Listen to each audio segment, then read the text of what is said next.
Another Murder in Whitechapel. From the Times of London, dated September 1st, 1888. Another murder of the foulest kind was committed in the neighbourhood of Whitechapel in the early hours of yesterday morning, but by whom and with what motive is at present a complete mystery. At 3:45 o'clock, Police Constable Neal, 97J, when in Buck's Row, Whitechapel, came upon the body of a woman lying on a part of the footway, and on stooping to raise her up in the belief that she was drunk, he discovered that her throat was cut almost from ear to ear. She was dead, but still warm. He procured assistance, and at once sent to the station and for a doctor. Dr. Llewellyn, of Whitechapel Road, whose surgery is not above 300 yards from the spot where the woman lay, was aroused, and at the solicitation of a constable, dressed and went at once to the scene. He inspected the body at the place where it was found, and pronounced the woman dead. He made a hasty examination, and then discovered that, besides the gash across the throat, the woman had terrible wounds in the abdomen. The police ambulance from the Bethnal Green station having arrived, the body was removed there.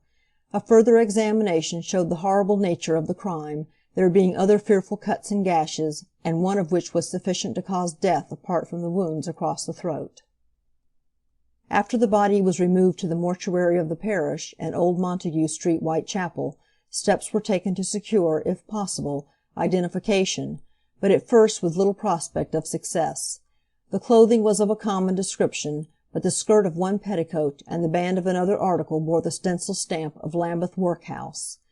The only articles in the pockets were a comb and a piece of a looking-glass.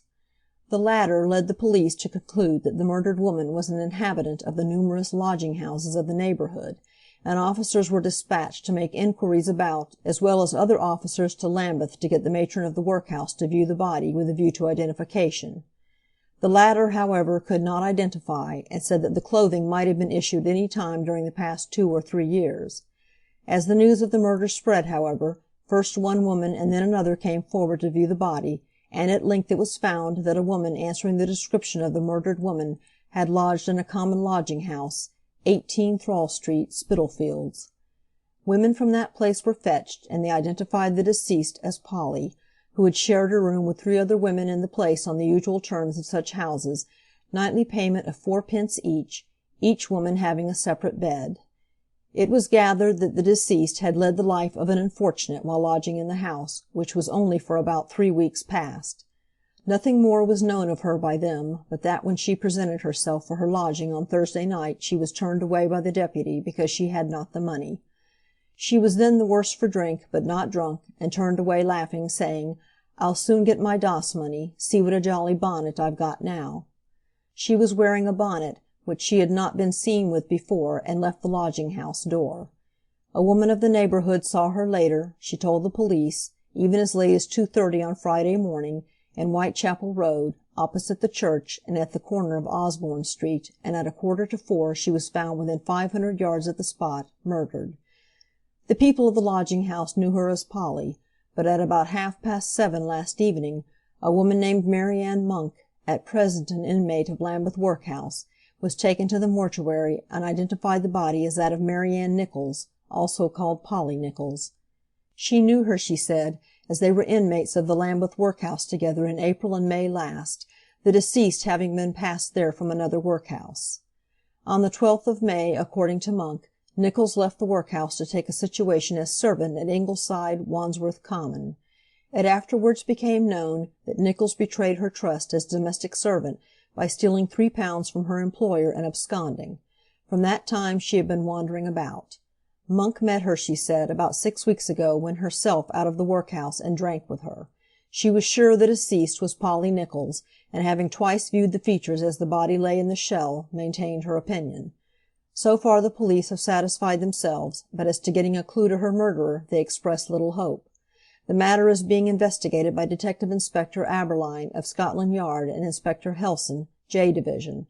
The latter states that he walked carefully over the ground soon after 8 o'clock in the morning, and beyond in the discolorations ordinarily found on pavements there was no sign of stains. Viewing the spot where the body was found, however, it seemed difficult to believe that the woman received her death wounds there. The police have no theory with respect to the matter, except that a gang of ruffians exists in the neighborhood, which, blackmailing women of the unfortunate class, takes vengeance on those who do not find money for them. They base that surmise on the fact that within 12 months 2 other women have been murdered in the district by almost similar means. One as recently as the 6th of August last, and left in the gutter of the street in the early hours of the morning. If the woman was murdered on the spot where the body was found, it is impossible to believe she would not have aroused the neighborhood by her screams. Buck's Row being a street tenanted all down one side by a respectable class of people, superior to many of the surrounding streets, the other side having a blank wall bounding a warehouse. Dr. Llewellyn has called the attention of the police to the smallness of the quantity of blood on the spot where he saw the body, and yet the gashes in the abdomen laid the body right open.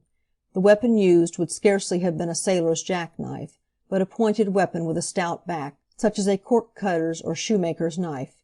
In his opinion it was not an exceptionally long-bladed weapon. He does not believe that the woman was seized from behind and her throat cut, but thinks that a hand was held across her mouth and the knife then used, possibly by a left-handed man, as the bruising on the face of the deceased is such as would result from the mouth being covered with the right hand.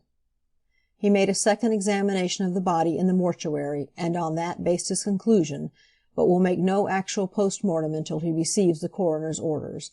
The inquest is fixed for today. End of article.